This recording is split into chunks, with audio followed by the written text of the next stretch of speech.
Иман деген Алла тәбәрәка ва тағаланың шариксіз, ғайыпсыз бірлігіне, барлығына ва әртүрлі бізге пайғамбарымыз саллаллаху алейхи уассалам арқылы жіберген жарлығына білдіргеніне мойын ұсынып инанмақ. Енді бұл иман дерлік инануға екі түрлі нәрсе керек. Әуелі, не нәрсеге иман келтірсе, соның қақтығына ақылы бірлән дәлел жүргізерлік болып, ақылы дәлел испат қыларға жараса, мұны яқини иман десе керек.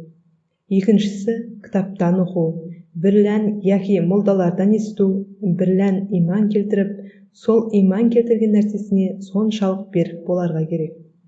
Біреу өлтіремін деп қорқытса да, мың кісі мың түрлі іс көрсетсе де, соған айнып, көңілі қозғалмастай берік болу керек.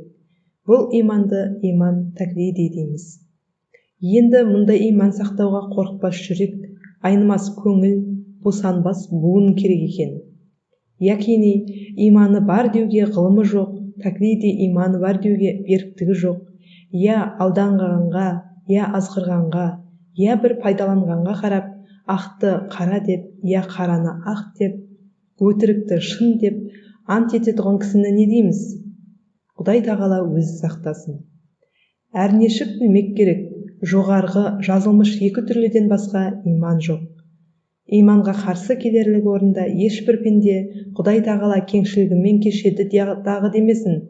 Оның үшін Құдай тағаланың ғафуына, яки пайғамбарымыздың шапағатына да сыймайды, мүмкін де емес.